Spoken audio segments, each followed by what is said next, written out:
The internet holds a lot of characters and many interesting stories. It lets us express our opinions and share how we feel about things. For example, this teacher who is yelling in the car talking about how they hate their students. Or this therapist who is complaining about their patients for oversharing. That's life. Everything sucks. And then you die. We even have this guy right here who can't stop stalking his ex and he's making a YouTube video about it.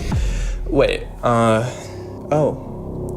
They're all the same person. Shit. Hi everybody, this is Life Coach Dan Hentschel and welcome. Real quick, I just want to pop in. Hi, my name's Aiden. This video has technically been in the pipeline for over a year now, so pretty cool, right? But welcome to the winter special, the December special, the Christmas special, you could say. The hour-long collection of Daniel Hentschel.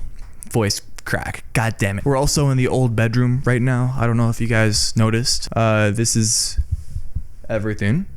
But pretty much, I can walk around, I just realized. Pretty much, we start off this entire journey by diving into who Daniel really is, you know, who he is behind his characters.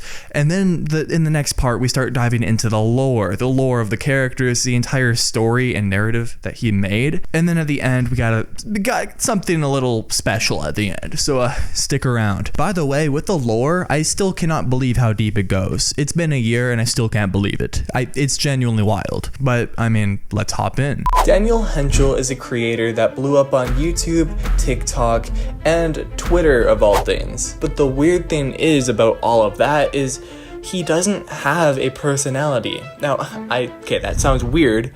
Let me explain. In every single one of Dan's Twitter posts or YouTube videos, he acts as a different person. In one video, he's a priest expelling all of our sins. I absolve you of your sins. You have been forgiven. And in the next video, he's a creepy teacher, and I actually don't want to get into that video because that is very disturbing. Every teacher has that one student, the one who gives you butterflies when you see their name on a paper.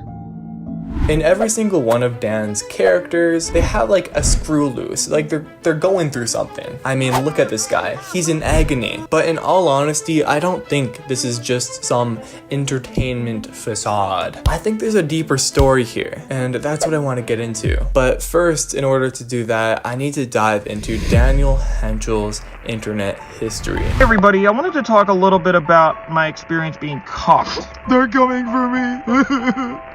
I'm so scared. I genuinely believe that this guy is one of the funniest tweeters of all time. Hi everyone, I get turned on when my patients cry. This whole thing has been worrisome and dangerous. So we're gonna bring this all back to 2018 when Ninja was the top streamer on Twitch, and the coronavirus, all of that shit never happened. Coincidentally, this is the very first year we see our protagonist, or antagonist, Daniel Hentschel, make an Instagram post. The caption reads, "Much to think about" by Billy Ray Cyrus, and that is a quote connected to a meme that originated on Twitter. Now, I don't really know if there's like a deep meaning behind the meme, but I do know the one thing that this confirms. Daniel Hentschel had a Twitter presence before this. He was on Twitter before this Instagram post. But regardless, let's dive a little bit deeper into his Instagram page. Around this time, Dan was mainly just posting urban photography photos of streetlights and, well, streets. Occasionally, he would throw in that cool power pose of him looking cool. So around this time, the bulk of his posts were urban photography photos or portraits of himself. For example, this one right here, which is a little odd. The caption reads, "Me with my angel and my devil. Love these two." Now I'm gonna dig a little too deep into this photo. This photo might be alluding to the fact that Dan has multiple personalities. He might have a good side, he might have the regular Dan side, and he might have the devil side. But regardless, it is actually very weird to scroll through Daniel's old posts because it went from very normal, like portraits of himself, urban settings, and it just slowly got weirder and weirder. If you scroll a little bit more, you'll have Daniel posed next to a blow-up sex doll.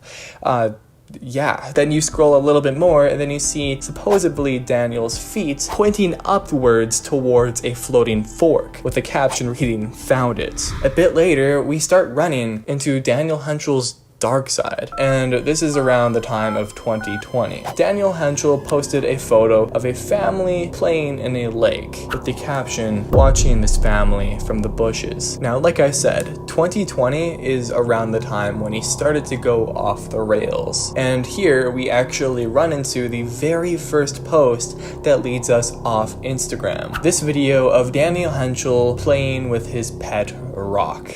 But the thing I want to focus in on about this video is the caption. It says here, "Follow me on TikTok at the damn boy." But when you look up that username on TikTok, nothing pops up. But that kind of makes sense considering the fact it's probably just an old username. So when I looked up Daniel Hentschel on TikTok, lots of videos popped up. Now, something I want to preference. Weirdly enough, no profiles of Dan popped up right away. It was mainly just stitches of other content creators reacting to his posts, like this one here. Read receipts on, they will intentionally not open your message until they feel like responding. So I don't think you guys understand. Some people are professionals at reading unread messages. Does that make sense? I do find it a little bit funny because many of the creators that were reacting to his posts, I don't think they actually realized that it's a bit. I don't think they realized that that's not Dan's real personality. Or maybe I'm wrong. Maybe that is Dan's authentic personality. But when you click on the original creator on these stitched posts, it leads you to what looks like to be Daniel Hentschel's old TikTok page with 1 million followers and 100 million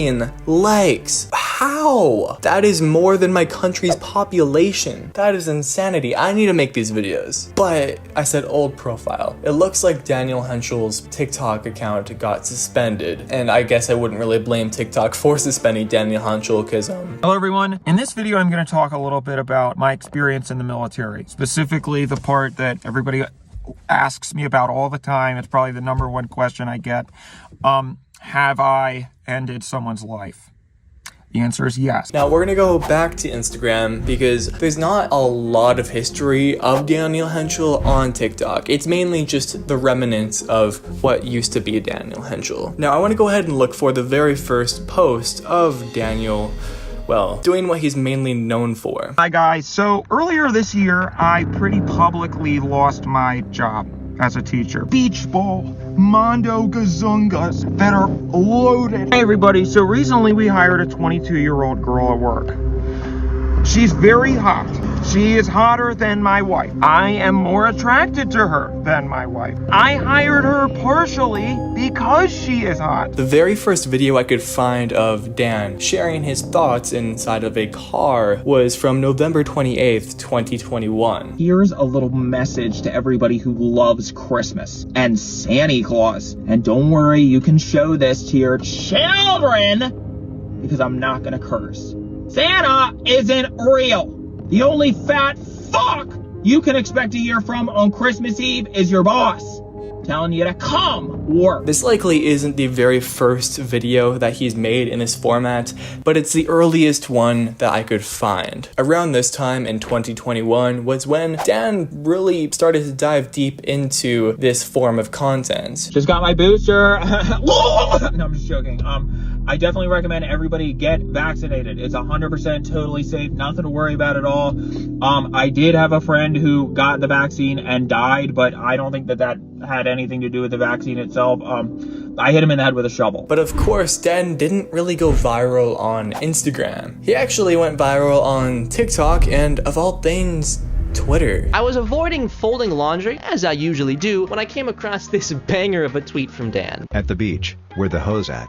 Cocky want boing boing. I'm sure some of you guys have seen this post as well, because that smile is unforgettable. A few days later, I came across a follow-up tweet from him, which had gotten even more popular than the previous tweet. I'm glad you guys liked Cocky want boing boing cause it got me fired. Now, the bulk of Dan's content at this time was pretty much trying to be a relationship specialist, but mainly what they would do is give you very, very toxic manipulation tactics. here's how I get my partner to do all the housework. Every time I come home, I carry a grocery bag with me. The bag itself is just filled with rocks. Whenever I leave, I carry the rocks back out in a garbage bag. I know what you're thinking. Don't they ask what's in the bag? No, because I always say something emotionally charged to distract them. Today was the worst day of my entire life. I'm gonna go cheat on you. This way, they only register the bag subconsciously. Over time, they begin to subconsciously perceive me as helpful. This perception makes them feel guilty about how much they help, and they do all the actual work. Now, of course, this is very toxic and manipulative behavior, which I will say, Dan is a good actor. We can get that out of the way. Dan Hentschel is a good actor. Now, the risk with Dan being a actually good actor and giving this terrible advice is that there's a very high risk of vulnerable people going out into the real world and, well, using this advice and harming other relationships. I don't know if this has ever actually happened, but the truth of the matter is Dan has 100 million likes on TikTok. I assume at least a percentage of his audience took it to heart and actually did it. So that side of this entire story really sucks. Hey there, present day Aiden again. I just want to pitch in real quick just to say this has bothered me for a long time. I think I was just being a baby. I'm gonna be honest. I think honestly it's not that deep. If somebody is, you know, taking those videos and actually making them into an action, into the real world, that's more of their problem and less of Dan's involvement. I don't think Dan has anything to do with any crazy people. Let's be real. I was just being a baby. That's just the fact of the matter, all right? It's not Daniel's fault. My bad. By the way, I'm gonna do this pretty early on in the video. Subscribe, please. We're at 39,000 subscribers right now, I think, and we're trying to get to 50K. We're trying to get We're trying to get to 100K. I'm trying to lose my personality, build a big ego, and I mean, come on, just subscribe, come on. But back to the lore side of things, unfortunately, due to his TikTok being suspended, that leaves a massive gap into what potentially could have been lore. We could have missed out on a lot of information about Dan's storylines, the characters he built along the way. So at this point, the only places we can find Dan Hentschel content is one on Twitter, on Instagram, or on YouTube.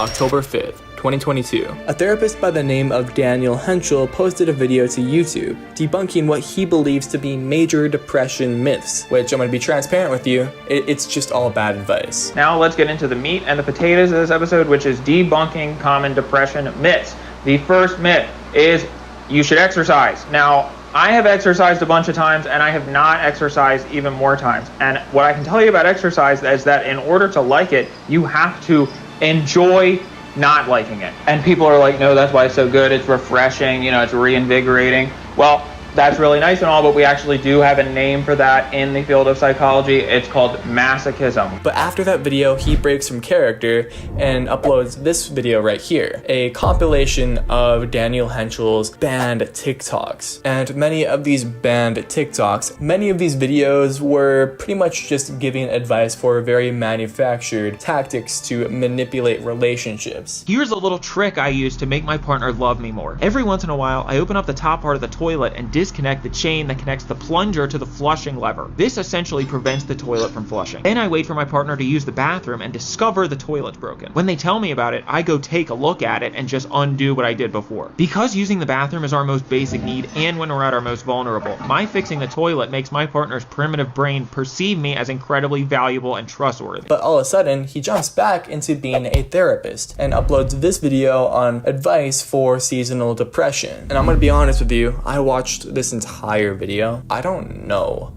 what I watched. Now I know why I don't want to leave early, because I'm a voyeur. Life is alone in its room, stripping down to its underwear, and I'm sitting in a tree across the street with binoculars, trying to get a glimpse of its privates. Anyways, next video, he's a pilot, right? He's a pilot and he's complaining about his job. And it's really odd watching this video because he's so dead, he's so burnt out. He's basically talking about how he loses his sense of place and time, which honestly, I can definitely see pilots struggling with that. I'm sure that's a big struggle for them. But then he also states that every cockpit in a plane is recorded. Every plane has something called a black box, which records basically everything that happens on the plane, so that if the plane crashes, the investigators can get the data from the black box and then can piece together what happened.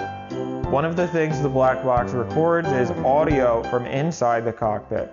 And when non-pilots listen to the black box recording of two pilots talking to each other in flight, they can't understand what they're saying.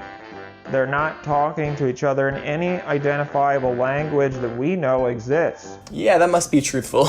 But then he jumps from a pilot to, I don't know, not a nice guy, but like, this guy reminds me of you. And even though that love had me ball gagged with my hands zip tied behind my back, I mustered up all the strength I could to grab the steering wheel and force the car off a cliff. Looking at his channel, there is a big question. Why does he switch from being a creepy teacher, gross, to a murderer? And well, recently, he actually answered that question in a video. Ooh, pretty. Right? Alright, so let me just show you how it works real quick.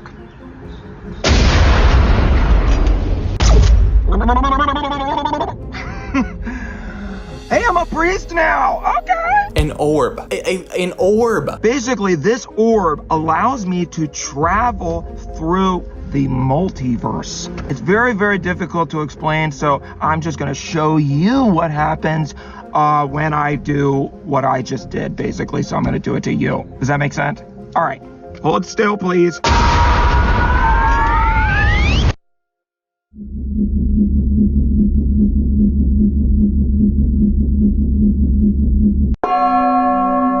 Hi! Weird, right? He says he found this orb in the ocean, and like he just picked it up and he started switching personalities. What? I feel like there should be more to this, but what? But there is something really cool about this, because at times he will switch into a character multiple times. What I mean about that is that some characters will have multiple videos on Dan Hentschel's channel. For example, I'm gonna cover one of the stories right here. So Dan Hentschel makes a very serious video. He mentions that this is not a bit. He's dead serious in this video. And he talks about how his friend went into a forest and he hasn't heard from her for a very long time. He's worried about her. I'm sorry, I really hate to use YouTube for something like this because I know it's probably going to be really confusing for people because I know that I've been in character this entire time up until now.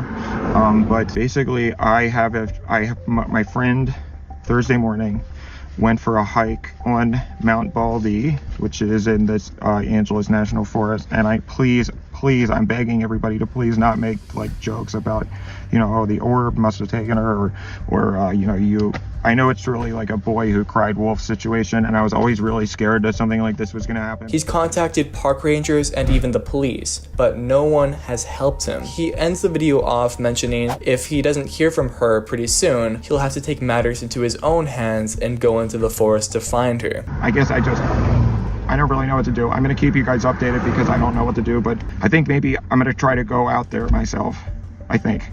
If I don't hear from anybody by the end of today, then I'm probably gonna try to go out there, and I'm gonna probably try to hike on the trail and see if I can find her, because if nobody else is gonna do it, then I'm gonna have to do it. Skip to the next day. Dan Hentschel uploads this video right here. I'm lost in the woods alone. That's a crazy sequel. Now in this video, there's a lot of rambling. I'm really scared, and I probably shouldn't be videoing because I don't have a lot of battery left, but for some reason, it makes me less scared if I'm talking to the camera. But something pretty odd about this video is the ending. Why didn't she text me back?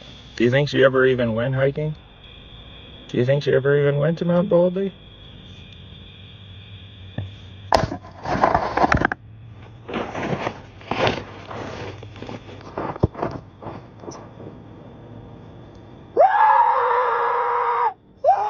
It's as if he got attacked by something or someone. And that would make sense, judging the state that Dan seems to be in the last two videos he uploads. Now, after I posted that part of the video, I received a comment that leads us into the next section of this entire video. And it leads us into a very deep rabbit hole. The lore!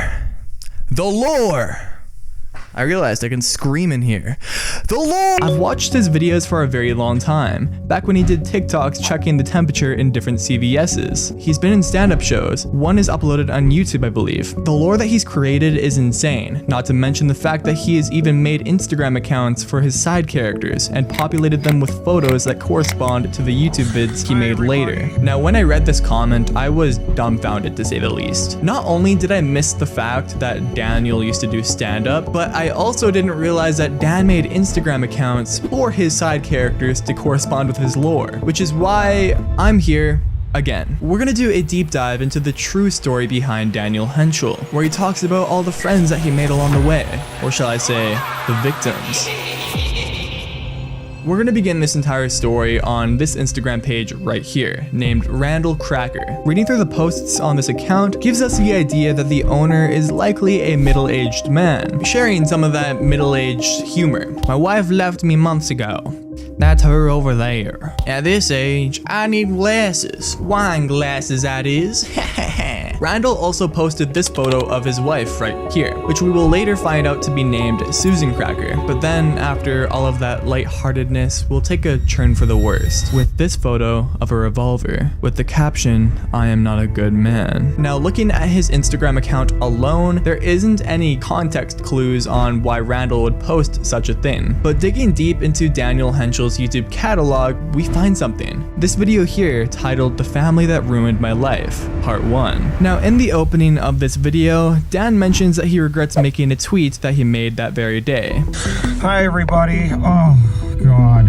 I'm in the Angeles National Forest right now because I tweeted something earlier this morning that to be honest with you, I'm kind of starting to regret a little bit, but it's too late now. So I just decided to come out here where there's no cell service and nobody can find me and kind of wait for this to all blow over, you know, for the heat to die down, basically. And looking at Dan's tweets that he made on the date of March 28th, the date this video is uploaded, we have one notable one right here. Why are they allowed to do this to people? And I have no recourse? Displaying an image of Dan registered as a sex offender. I can only imagine why he wanted to hide out from the public. Now, Dan intros his talk stating that this family he's going to talk about was basically the root of all of the pain he has ever felt. When I think about all the ways that my life got terrible, and there are many, you can pretty much trace it all back to one family. The family that ruined my life. Basically, if you were to make one of those serial killer things where they, you know, connect the pictures with the red string and thumbtacks and then they write big, this is the answer. It would all connect back to this family and these 4 people. It should also be noted when Dan is talking about his entire origin story, he starts talking about a serial killer investigation board. He also mentions how, since the story is super complex, he might need to make a part 2 to the entire story. I want to tell this story because I think that if somebody can learn something from it, then that will be totally worth it. It's probably going to be multiple videos because it's a very long, complicated story. And I want to make sure I do it justice, kind of like how they split Dune into 2 movies because the book was so big. You know, so part 1 may not have, it might be multiple parts, basically, is what I'm saying. And he words all of this as if the part 2 to this entire series will have some pivotal information that we should be aware of. I'm mentioning this though because he never made a part 2 to the series. This is pretty much the only video that we have of him talking about the entire situation. Then he starts really rolling into the video, giving us all a trigger warning. Oh, trigger warning also. If you're somebody who's really sensitive to men being persecuted for not doing anything wrong by schizophrenic drug addicts and media whores, then skip this video because this story that's basically the entire point of the story in a nutshell. Basically insinuating that Dan has been falsely accused of a crime, and he's also been dealing with a lot of fake people, quote unquote media whores. A few years ago, back when I lived in Maryland, I used to live in Maryland and I worked at Best Buy, and I used to walk around the sales floor trying to look like I was doing something so that nobody would ask me a question.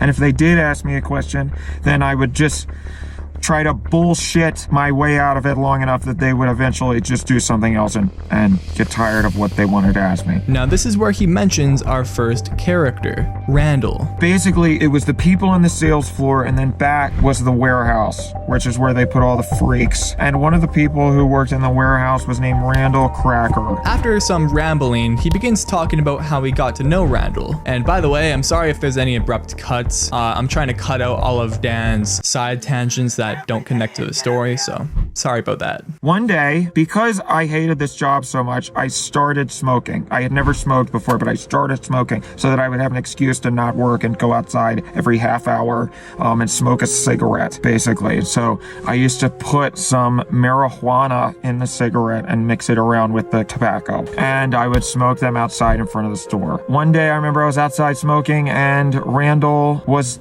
unloading something from the loading dock with his other buddies. And he screamed at the top of his lungs. I guess he could smell it. He screamed, "Are you smoking weed, Dan?" You know, because he was a moron. And so I yelled back, "Yes, I am. What do you want?" And he said, "Can I try some?" And so he came over and he took a little puff and he started telling me this long sob story about how he had some old person disease where he had pain for no reason. So long story short, he said, "Would you be able to give me some marijuana? Because that's the only thing that stops my pain." And I said, "Fine."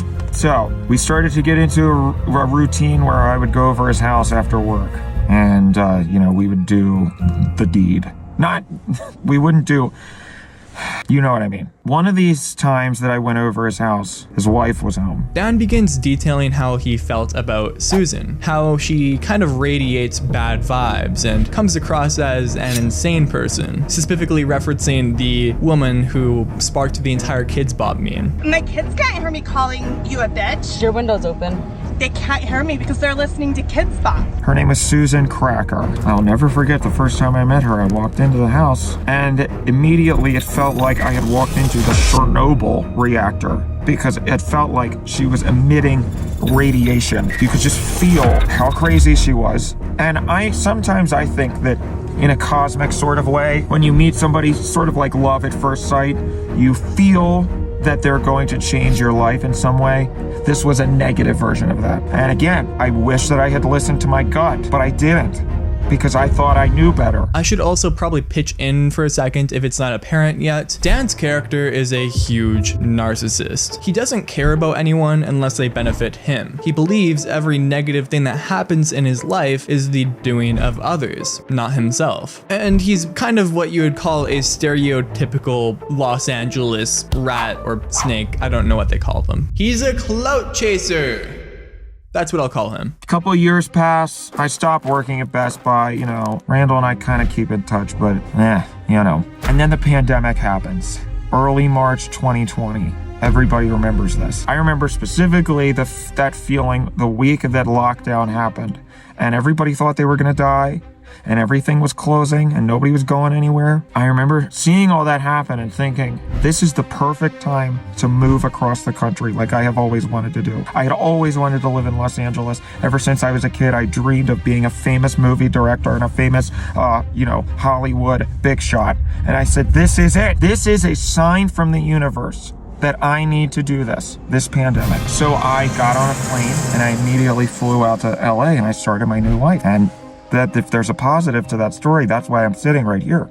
So, you know, if there's any positive to COVID, it's me and my success. I fly out to Los Angeles, and one of the first weekends that I'm there, a friend of mine that I know out there throws a little bit of a party. Dan then mentions here a friend that he knew in LA prior to moving there, and they're going to be very important to the story later on, so we're going to hold on to that and put it in the back of our pocket. When I go to parties, I'm not much of a party animal. I'm kind of introverted. You know, so I like to I don't really talk to people. I sort of will just stand in a corner and lurk and watch everybody kind of like, you know, and it's like I'm in the zoo. You know, I love watching everybody and their stupid charade they put on for everybody else living their fake lives. It's fun for me because I'm just like, I cannot imagine being this dumb and being this much of a sheep. So this is exactly what was happening that night at that party. There was a girl at that party, and I say that because they are non-binary, technically. But they also use she, they pronouns, so I'm not doing anything. I'm gonna call them whatever I want. Also, I'm assuming that Dan has a issue with his friend being non-binary, just judging off the fact that he sounds very fucking grumpy when he's talking about all of that. Remember, she was completely wasted, and it was pathetic, and she was just a monster, basically. And I remember walking up to her and I said, you need to stop it right now. I didn't know her. We didn't know each other. Okay, I'm pausing right here, not for the sake of the story, but there is a hole in the story. He says that he didn't know each other prior to going to this party. But before, he said he knew this person before moving to LA. We can probably just assume that Dan is going crazy here and losing his mind, because that seems to be a running theme. But yeah, hole in the plot. Comment that in the video. We didn't know each other, but I said, you need to stop it right now because you're fucking embarrassing me. You're embarrassing me, the fact that I was invited to this party and the fact that I know anybody here by doing this and acting the way that you are. So stop it. We get to talking very loudly, and at a certain point she drops the bombshell, which is that her dad is a programming executive at a very major network in Los Angeles. I don't want to say specifically what network, because I actually recently signed a non-disclosure agreement with something, so I don't want to talk about that specifically. But point is, she would be very useful to me. So I realized I need to flip the switch, and I need to use this person for what they can give me, which I now see is a lot. So I am sort of that type of person where if I lock in, I can make somebody fall in love with me in a night, and I just choose not to. But tonight I chose to do that. Dan telling us that he signed an NDA as he's talking about their father gives me the idea that he could possibly be working for their father now. So if that's really the case, that probably means that Dan has successfully taken advantage of his friend and the connection that his friend gave him. So I'm guessing that Dan manipulated them into growing romantic feelings for him. Then suddenly he drops a name. And we started seeing each other. Becca and I. Becca, referring to his friend. Searching for any Beccas in Dan's following list on Instagram gives us this account right here, named Angel Becca 420. But there's no posts as of yet. Now back to the video, Dan ends this entire info dump on Becca, telling us that he's now seeing Becca actively, now in an open relationship. But then our people from earlier come back into the story. Randall and Susan. Love those people. Randall and Susan give me a call, and they say that they are also moving to Los Angeles. And I know that saying that sounds insane, but at the time, I guess mostly I just didn't care, because I didn't really care about them very much. So I said, you can do whatever the hell you want. It's not going to change anything about how I live my day-to-day life at all. So fine, move out here. What the hell do I give a fuck, you know? And I instantly, anytime, they're one of those people who, when they tell me something, I instantly forget. But of course, again, obviously they were trying to lure me in, or this was a very carefully orchestrated thing, and I played right into their hand. They move out to LA, and they invite me and Becca to their housewarming party, because I had sort of... Dan then adds that he told Randall about him and Becca and how they were both together. But while mentioning all of this, he kind of lowers the significance of that statement, clearly not wanting that much to do with Becca. Now Dan then tells us that him and Becca showed up to the housewarming party. He mentions that he stayed sober for the entire event, and by the end of the party, it was very dark and everyone had gone back home, except for him, Becca, and of course Randall and Susan. They already lived there. All of a sudden, Randall and Susan get this very strange look in their eyes, and they ask us if we want to have sex with them. And at first I thought they were joking. So I said, excuse me? And they said, yeah, we're kind of, you know, our marriage is, I don't know, falling apart, and we want to kind of spice things up a little bit. And I almost threw up right then and there. I jumped off of the patio furniture, and I ran inside into the bathroom, and I puked my guts out. And I said, fuck you guys. You're disgusting pigs. I'm getting out of here. Another mistake, because I left Becca there. God knows what they did. And I have a feeling that whatever happened that night would end up being extremely pivotal in the events that followed. Now, after that night, Dan tells us that Randall repeatedly tried to get in contact with Dan, profusely apologizing to him for making him uncomfortable. Since the party incident, Randall had kind of been sending me, saying like, I'm sorry if I made you feel uncomfortable. I really value your friendship. Can we just forget that this ever happened? I ignored him every time because he crossed a line that he cannot uncross. Randall mentions how he values Dan's friendship and just wants to talk. But Dan, being Dan, ignores every single call and message Randall sends him, not wanting anything to do with him. Then when Randall finally realized that he lost a friend, he tells Dan this. But he would not let up, and eventually one night he sent me a very long text message about how he was going on vacation, and then I wouldn't see him again, basically. So I said, why do I give a fuck? Do whatever you want. And I go on Instagram and I see that Randall, before that, he had kind of just posted stupid boomer stuff. So like comics that aren't funny and, I don't know, stuff like that. Racist memes. And that night, he posted something that was very, very different from anything else that he had ever posted. Because it was a picture of a revolver on his car seat. And I recognized his car seat. And it was night in the picture. It was nighttime. And the caption was something like, I'm not a good person, basically. Now this is going to be one of many social media posts that play a role in this story because a lot of this story starts to unfold through social media posts and through Instagram posts. Daniel clearly has no remorse for what happened, even using this as an opportunity to promote his Patreon. You can find all of these on my Patreon. Basically, when all of this occurred, the district attorney's office collected data from everybody's phone and they created a case file called the Cracker case file of everything that happened. So you can go back and see every single one of the social media posts that I referenced in the story, and you can see it play out through social media posts chronologically. Trying to rake in some of that internet cash. Now the next day, Daniel gets a call from Randall's wife, Susan. Next day, I'm in the McDonald's drive-thru. I get a call from Susan Cracker. She tells me she's crying hysterically, and she says, Dan, I can't find Randall. He's gone. His car is missing. His gun is missing. And I hang up immediately because I can't deal with this right now. So then I call Becca. I beep boop and I say, Becca, do you need to call Susan and deal with this crap because she's doing something going on and I need to put you on cracker duty, basically. So Becca is on quote unquote cracker duty, whatever that means. They have to deal with the entire situation, I guess. And as for Dan, he distances himself as far as he possibly can from this part of the story. He says that everything that happened after this point had nothing to do with him at all. So I guess she did that. I don't know. The rest of the story played out from my perspective and I was completely not focused on that. I was at the hospital with my partner.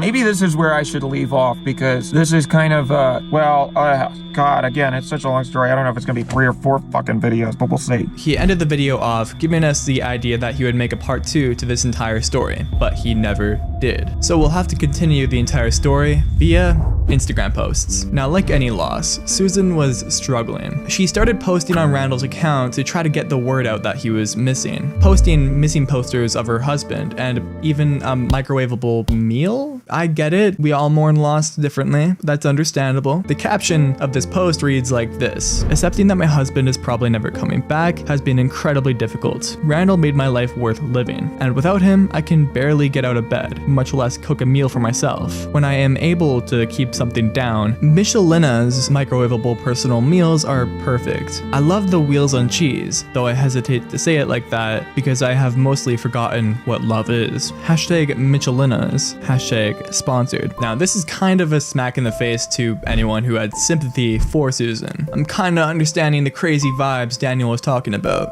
Sure, making a social media post mourning about a significant loss like that, sure, that's normal, but talking about it with a sponsor for a company, like, it's very insincere. Guys, my entire family just died in a giant fiery bus accident in the border of Brazil.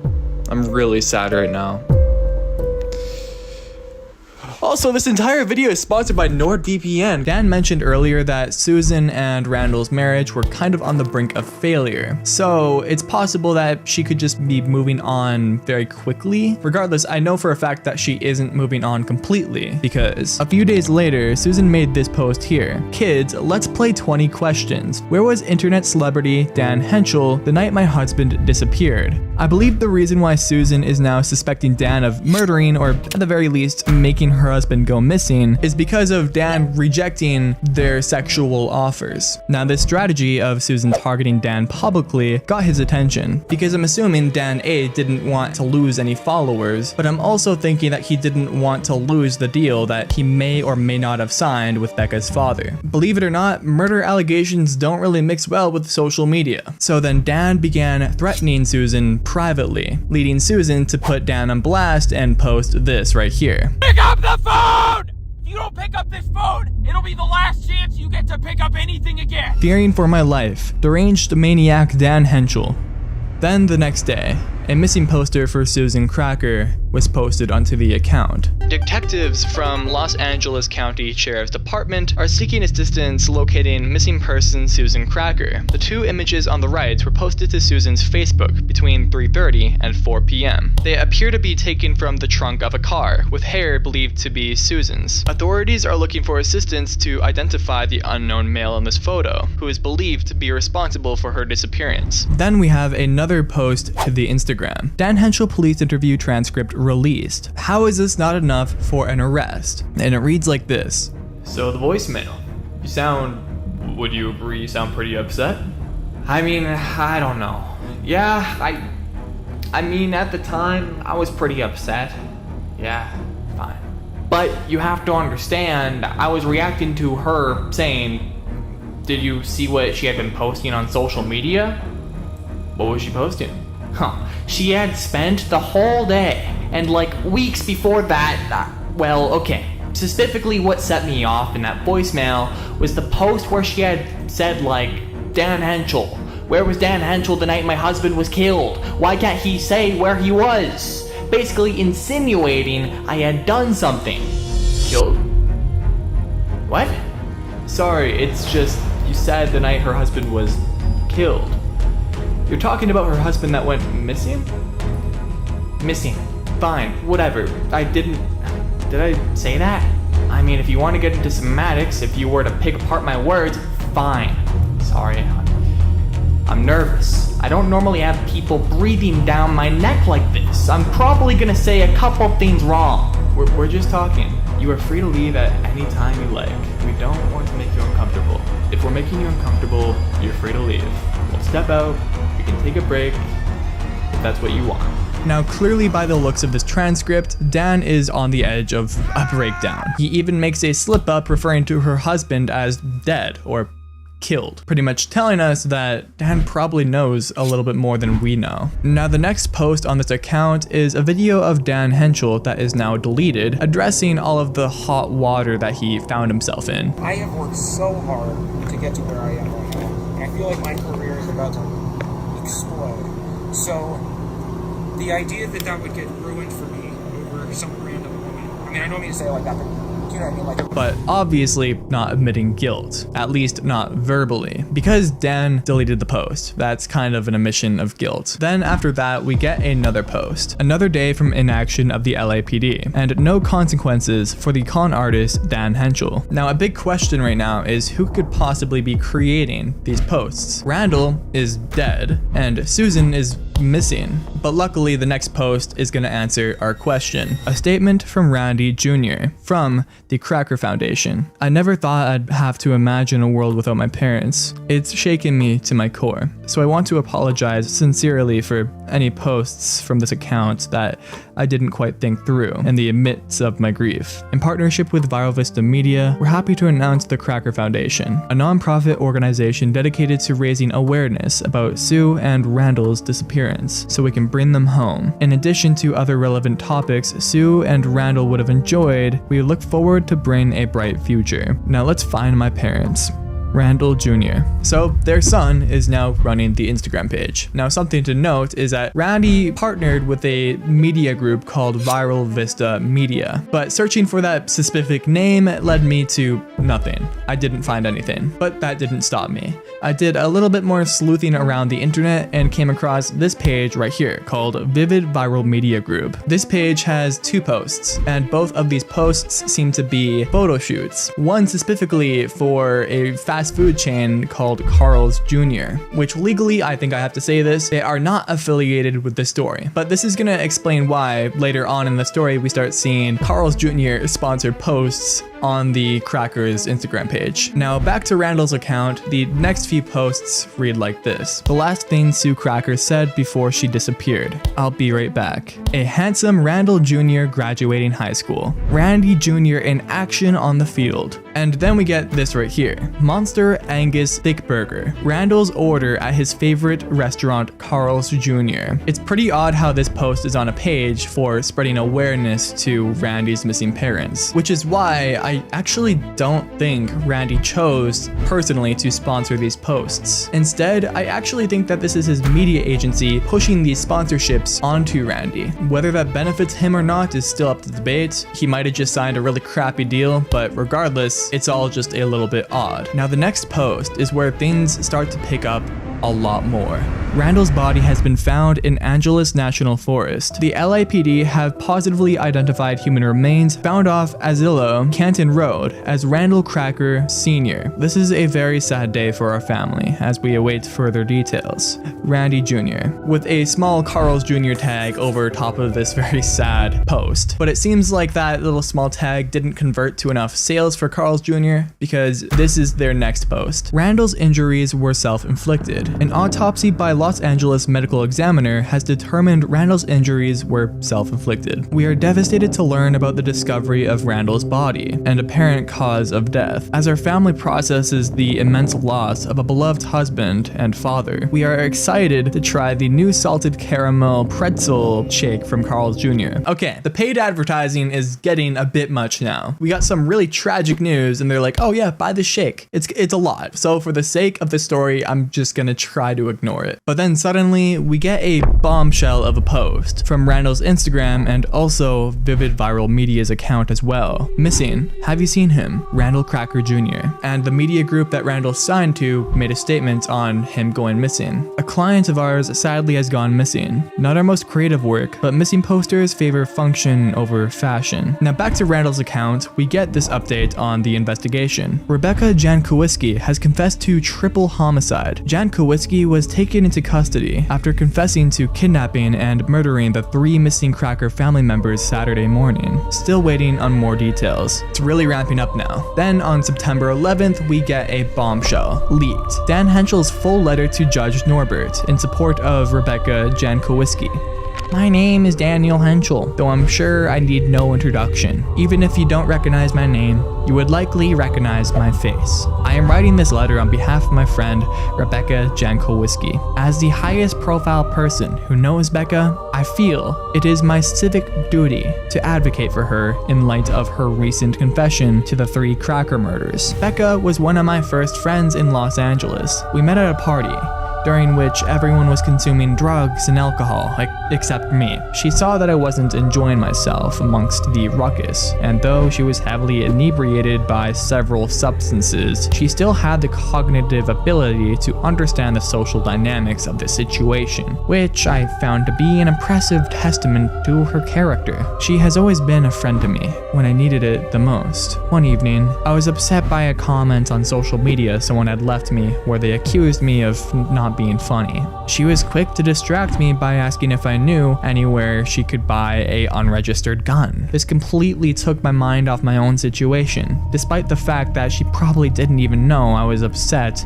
about anything at all. That's just the type of character she was. This is even more remarkable when you consider her turbulent upbringing as a child. Almost all of her pets died, with no one able to identify the cause. She was relentlessly made fun of for wetting the bed regularly, well into adolescence. She never had a place to call home as a child, as every house her family tried to move into burnt down, and they lived in a fortunately nomadic lifestyle. Despite all of this, nothing that happened to her ever seemed to affect her whatsoever. She was always strong in the face of adversity. Things you would expect to upset a normal person left her completely unfazed. Not only was she remarkably tenacious when faced with her own pain or the pain of others, she often sought out both of those things. I was always in disbelief how a person could be so courageous. I hope this letter helped you understand the Becca I knew and loved. Daniel Hentschel. Now, after reading Becca's backstory, there was a lot to unpack. Now, I'm assuming when Dan told Becca to take care of things when talking about Susan crying profusely, I'm assuming Becca resorted to the easiest option, which was probably violence. This would make sense too, just because Becca's backstory sounds like something you would hear out of a serial killer's documentary. Also, Daniel mentions how none of those tragedies seem to affect Becca very much. Almost like Becca has a similar personality to Dan, narcissistic and honestly just evil. Now, going into Becca's Instagram page, we start seeing another side of the story. Almost like Becca realized that Dan was just using them as an scapegoat. Dan Hentschel is not invincible. I'm ready to tell the world who he really is. Remember this Dan Hentschel? In 2018, Daniel Hentschel, who is white, participated in several offensive ads for a local Mexican restaurant. He now preaches progressive values to his internet fans, while meanwhile he tries to bury this from public knowledge. Then we see the last post from Becca. Y'all, I'm worried about Dan. He is alive at least. I know we have our differences, but I'm putting all of that to the side because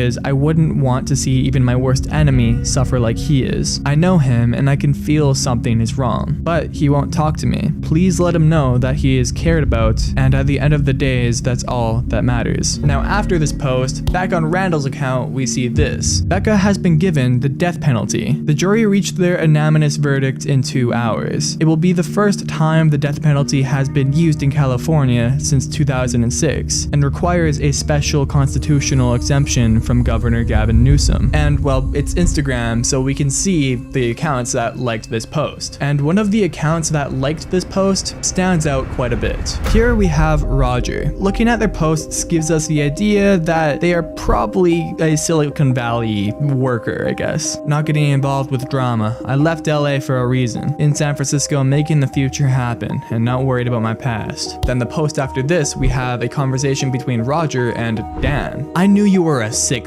fuck, but this is a new low, even for you. If you are somehow able to sleep at night in your life on this earth, know that hell will be cold and lonely. Wow, Roger, beautiful. How long did it take you to write all of that? Go build an app where you can suck your own dick. Silicon Valley trash. Then the next post, we see Roger replying to one of Dan's Twitter posts. Recognize this, Daniel Hentschel, when you jokingly posted how to make cyanide, a poison that no coroner would look for in an autopsy unless they had a reason to suspect it was there? Now, it's clear that Roger strongly dislikes Dan, and it's also very clear that Roger is very Silicon Valley-esque, just judging by the fact that he lives in San Francisco and Dan called him Silicon Valley trash. Now, a callback from earlier was that Becca's father was some top-notch Silicon Valley guy, so this leads me to think that Roger is Becca's father. But not only that, I also think Roger owns the media company Vivid Viral Media, which is why he's so upset at Dan for allegedly murdering a family and putting the company in jeopardy. So they resorted to using Becca as a cover-up. But it's very odd how Roger liked to post announcing that Becca is being given the death penalty. It's odd. Unless Roger was aware that Becca was possibly burning down all of their homes that they would move into and killing all of the family pets. That would give Roger a reason to want to cut Becca out of his life.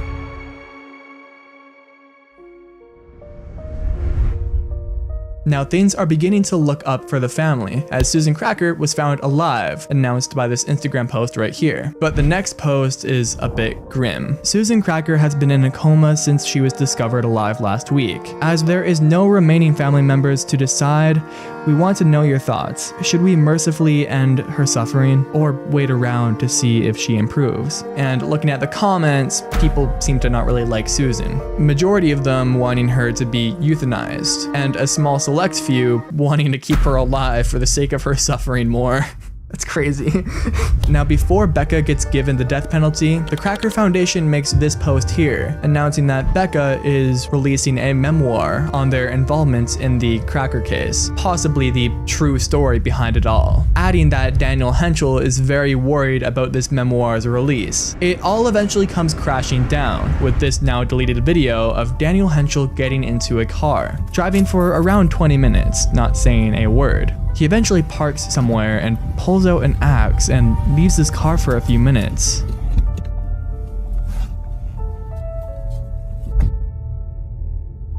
Coming back, covered in blood.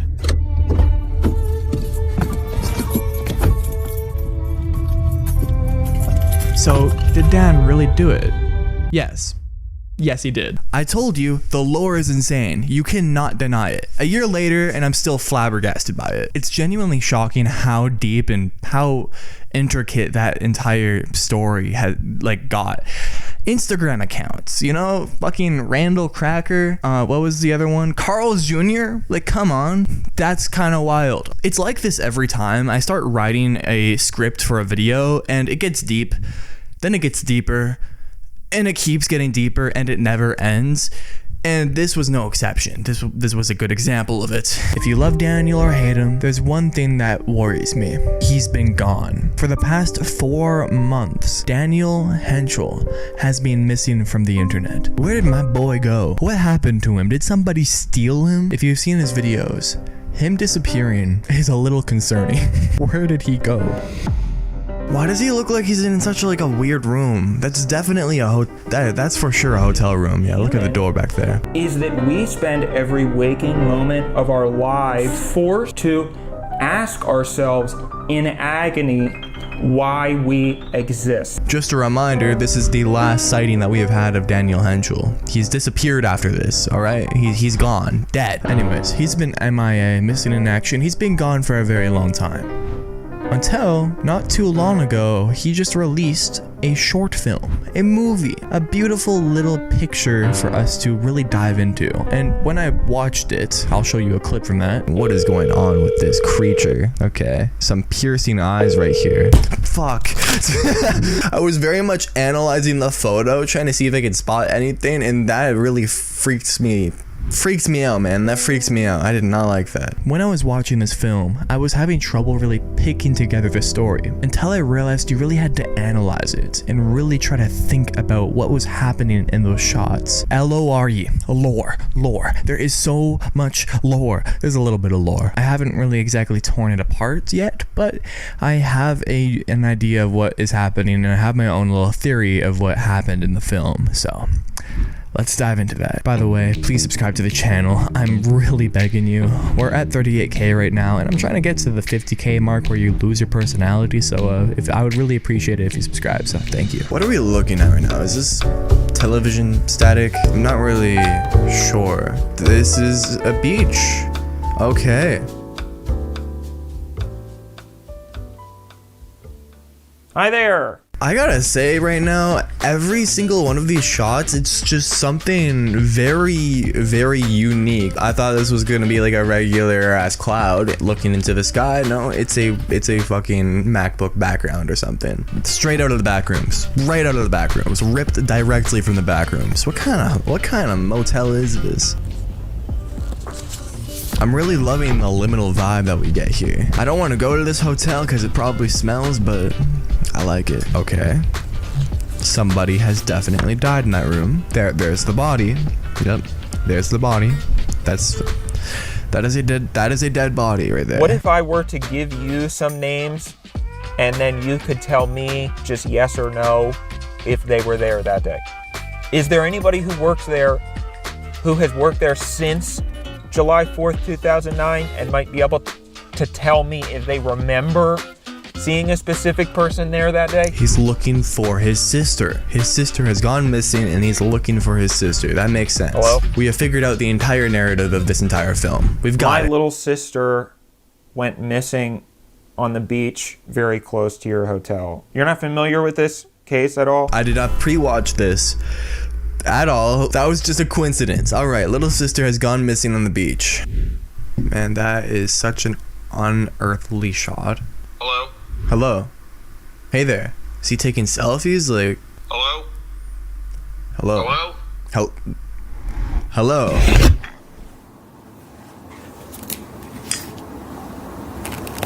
What is behind him? That's it?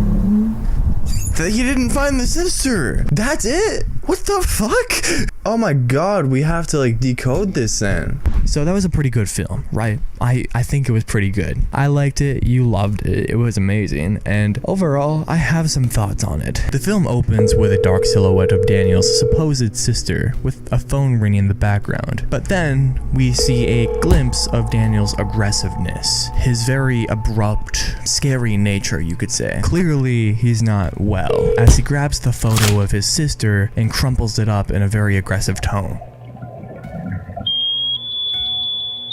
We then flash to an underwater scene, revealing a bracelet, likely from Daniel's sister, laying undisturbed at the bottom of the sea. We then cut to Daniel scrubbing through photographs of people on the beach, and this is all while he's on the phone with a representative from the hotel he stayed at. I have a very strange question to ask you, if that's all right. I was wondering if there is any way for you to look up the people who were at your hotel on a specific date.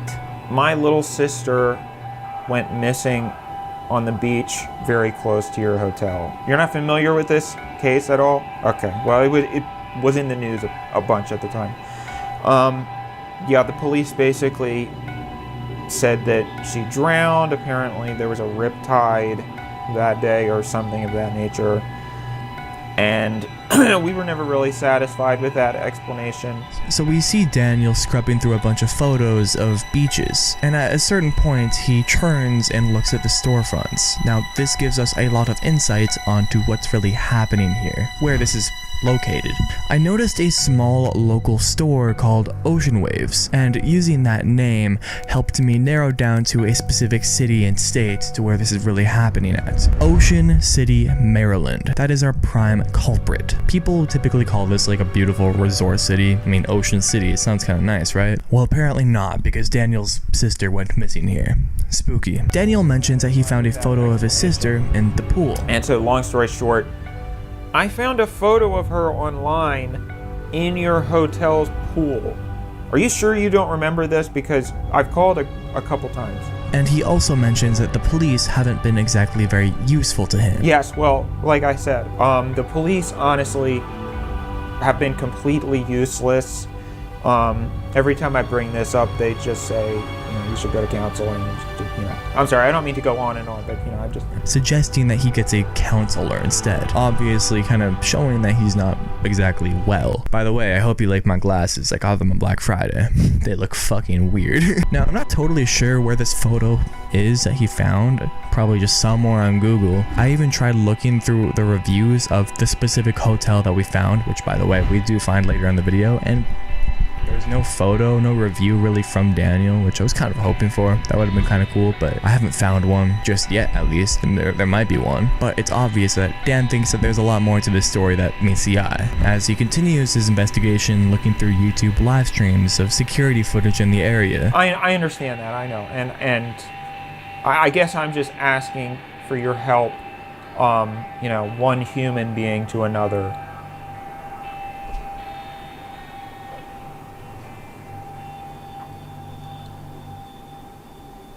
Okay. Right. Okay. All right. Thanks. We then cut to a shot of two people walking through the rain, and another shot of the ocean in the middle of the night, with a slow zoom into the ocean, possibly hinting to the true reason why Daniel's sister went missing.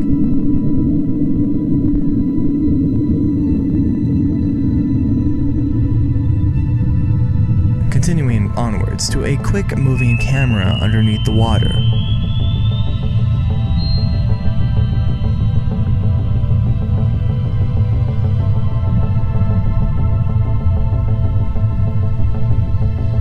Revealing itself above the ocean, giving a shot of what looks like a search helicopter.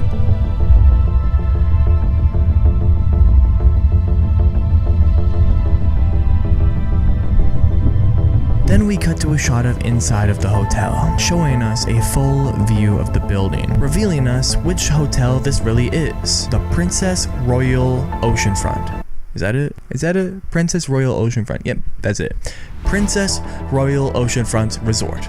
That's it. Then we cut to Dan cycling through a few photographs of inside of the hotel room, with, weirdly enough, a unidentified individual inside of the bed. What if I were to give you some names, and then you could tell me just yes or no if they were there that day? Is there anybody who works there, who has worked there since July 4th, 2009, and might be able to tell me if they remember seeing a specific person there that day? Hello?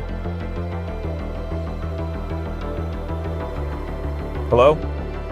By this clip here, it tells me that Dan is incredibly upset about the dead ends he has reached, and it sounds like the hotel isn't really giving him any help either. Then we see a photo of Dan printing an image of the same frame that we saw his sister in the pool at. Just weirdly enough, without his sister in it. I don't really know if it's the same photo, if he like literally planted that photo of his sister in the pool. I don't know. Then we cut to footage of the day that he lost his sister.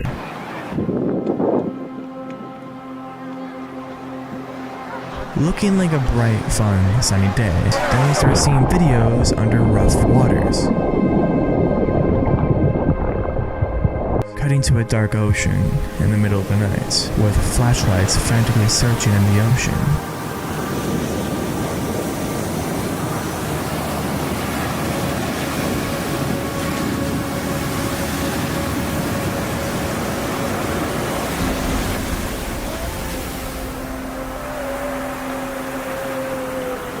We then hear someone in the background who is crying.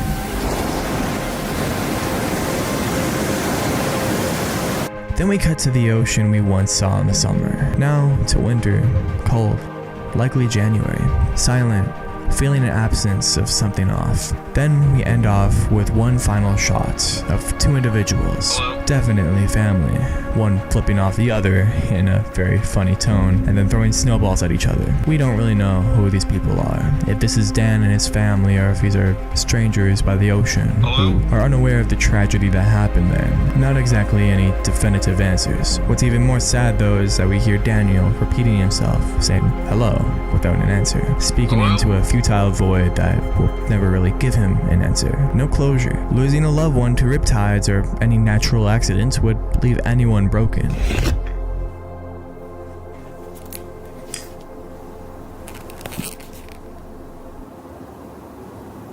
So Daniel's sister didn't really get much time before she died. She was quite young, but you know what could have saved her more time? Rise. Rise is a productivity software. It's a calendar and it also helps you clock in and out of work. I love it and I use it all the time. The reason why I chose Rise as the first product that I start promoting is because it actually helps benefit you, and genuinely it's something that I use. It's great and it's literally just paying for more time. You want to be more efficient? You want to be an alpha Chad and get all your shit done on that grind set? Get Rise. You should download Rise today, and they have like a free trial that you can use. So try the free trial. It's in the link in the description. Go for it. But I believe Daniel here just can't let go. This happened years ago, likely when Dan was a kid, and as you heard over the shot of the kid crying, it's likely that this has just been stuck in the back of Dan's mind for years now. This is a story about tragedy, a lack of closure, so that's why I love it so much. I love tragedy. Tragedy's awesome. Hey there. I hope you enjoyed the video. Seriously, how the hell did you make it an hour? How did you watch an hour of that video? I'm being dead serious. But yeah, I can't promise that that's gonna be the last video that we make on Daniel Hentschel. I'm gonna be honest, it probably won't be. I've had a lot of comments of people talking about his new character, Big Red. So, Big Red, I'm looking out for you. We're gonna get you. We're gonna figure out who you are.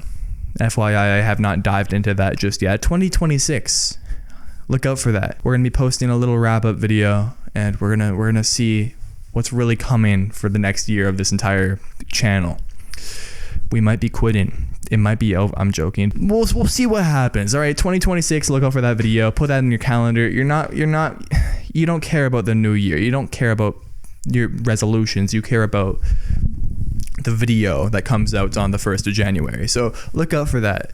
Anyways, you should go ahead and watch this video. Nathan, I know you're watching this. Nathan, click on this video right here. Right in front of my face, right over top of here, right here. Click on Nathan. Click it. It's a good video. All right. Watch the video. Come on. Keep it rolling. Keep it rolling. Come on.